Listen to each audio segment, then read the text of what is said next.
और मेरे ख्याल से कैप्टन साहब जो आप कह रहे हैं, इसका जवाब यही है और ये जवाब दिया जाना चाहिए। लेकिन मुझे लग रहा है कि अभी सिर्फ़ और सिर्फ़ एक लाचारी भरा बयान महमूद अब्बास का कि साहब हम मर जाएँगे, लेकिन हम अपनी ज़मीन नहीं छोड़ेंगे। ये मुझे लग रहा है कि ये लाचारी भरा जवाब है। इसको हम ये नहीं कह सकते कि वरना वो जैसे आप कह रहे हैं, वो कहते हैं कि हम क्यों निकलेंगे, हम तुम्हें निकालेंगे। अगर अगर अगर दमदारी वाला जवाब होता, तो जवाब ये होता कि हम क्यों निकलेंगे, तुम्हें निकलना चाहिए और ट्रम्प से कहते कि तुम इन्हें ले जाओ। तो ये जो जवाब है और कैप्टन साहब आप जो बात कर रहे हैं, आज मैंने फॉर्मर मेंबर पार्लियामेंट मोहम्मद अदीब से एक इंटरव्यू किया है। मैं अभी हो सकता है उसकी क्लिप आपको दिखा भी पाऊँ। मैं ज़रा देख रहा हूँ कि वो क्लिप कहाँ पे है और उसके कुछ हद तक मैं आपको दिखाऊँगा। उन्होंने जो एक बहुत चौंकाने वाली बात कही है। मैंने कहा कि क्या ग्रेटर इज़राइल बनाने की बात ये चल रही है? क्या कहा ग्रेटर इज़राइल बनाने की? कहा ग्रेटर इज़राइल बन गया। उन्होंने कहा, कैप्टन साहब उन्होंने कहा ग्रेटर इज़राइल तो बन गया। मैं चौंक गया, मैंने कहा ग्रेटर इज़राइल बन गया कैसे? कैसे आप कह सकते हैं? अभी तो सिर्फ नक्शा खान नहीं, आप ये बताइए कहा सऊदी अरब कौन है? उन्होंने कहा यूएई कौन है? उन्होंने कहा जॉर्डन का शाह कौन है? हाँ? उन्होंने कहा ये जो मिस्र में बैठा ये कौन है? हाँ? कहा ये क्या आपको पता नहीं मुमताज साहब कि ये किसके लिए काम कर रहे हैं और ये किसकी बात मानते हैं और क्या हो रहा है सऊदी अरब में जहां पे इस्लाम के खिलाफ वर्जी की जा रही, वहां पे नंगा नाच हो रहा है, वहां पे शराब अब बिकने लगी है और तमाम बातें उन्होंने कही। कहा तो ये कब्जा आप क्या मानते हो आप?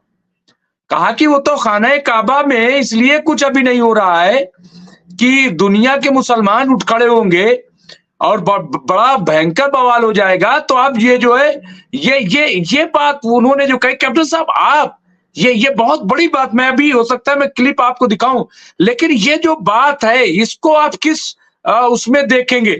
हालांकि मैं बाद में और बताऊंगा जो उन्होंने हिजबुल्लाह के ताल्लुक से कहा है, जो हमास और हौती के बारे में कहा, ईरान के बारे में, लेकिन ये जो अरबों के बारे में कहा है, जैसा अभी आपने कहा कि अगर मैं होता तुर्की का या मैं होता किसी उसका तो मैं ये कहता कि इन्हें ले जाओ, ये नहीं जाएंगे, ये तो यही के कैप्टन साहब। लेकिन ये जो बात कही मोहम्मद अदीब साहब ने, आप पूरे पॉलिटिकल सिनेरियो या पूरा अभी जो 15 महीने का वक्त गुजरा है, कई सवाल उठते रहे, कैसे उसे देखते हैं कैप्टन साहब?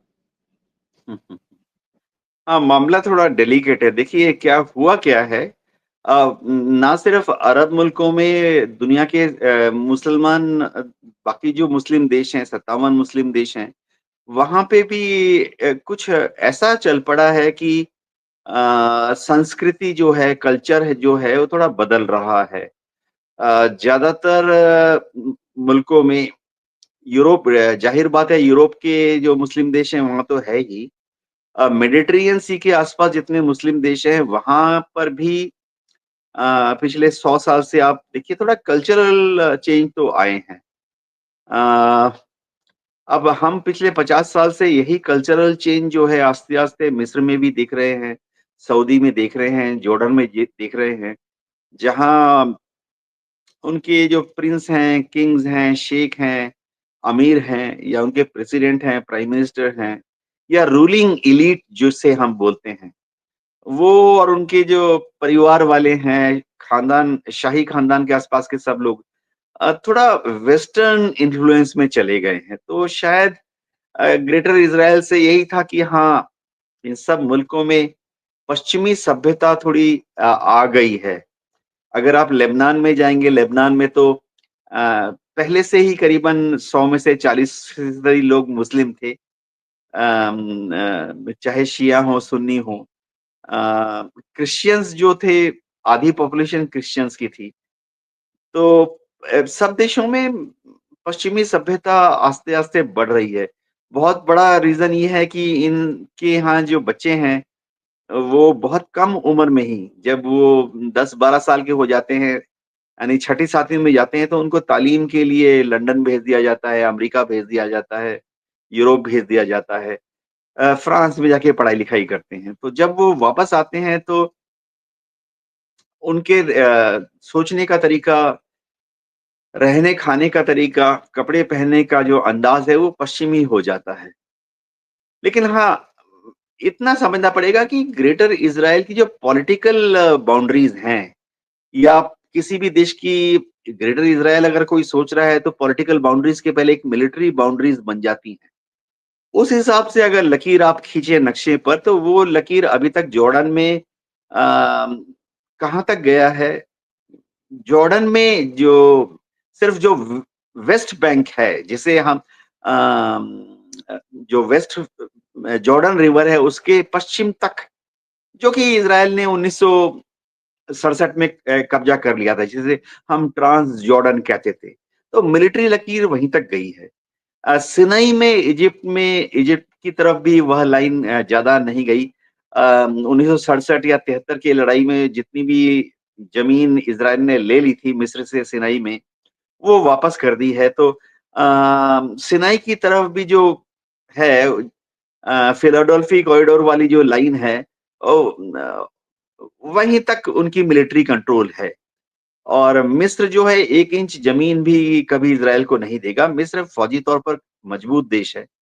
अगर हम बात करें पिछले साल करीबन जो रफ़ आंकड़े मिल रहे हैं ऑन एन एवरेज पिछले 10 साल से अमेरिका इज़राइल को करीबन 3.5 बिलियन डॉलर की मिलिट्री एड देता रहा है हर साल। लेकिन अमेरिका मिस्र को भी खुश करने के लिए करीबन 1.5 बिलियन डॉलर की मिलिट्री एड देता रहा है। तो मिस्र की अपनी एयरफोर्स है, आर्मी है, मजबूत है। मिस्र 1 इंच ज़मीन नहीं छोड़ेगा, सवाल ही नहीं उठता है। इसी तरह से लेबनान की तरफ भी लिटानी रिवर के ऊपर इज़राइल ने अब तक अपनी फौजी दावा को ठोका नहीं है। जाता है, बफर ज़ोन बना लेता है, 6 महीने 1 साल के बाद वापस आ जाता है। हाँ, हाल-फिलहाल की लड़ाई में सीरिया की तरफ गोलान हाइट्स के उस तरफ चले गए हैं इज़राइल की आर्मी के टैंक। करीबन-करीबन दमिश्क के आउटस्कर्ट तक चले गए हैं। वो बोलते हैं कि हमने बफर ज़ोन बनाया है। तो मिलिट्री जो लाइन है वो अभी भी दमिश्क के साउथ में ही है। और अंतर्राष्ट्रीय दबाव में इज़राइल ने कम से कम 2 बार ऑफिशियल स्टेटमेंट दिया है कि 6 महीने के अंदर ही वो सीरिया का जो बफर ज़ोन उसने जो ऑक्यूपाई किया हुआ है उससे वापस लौट जाएगा।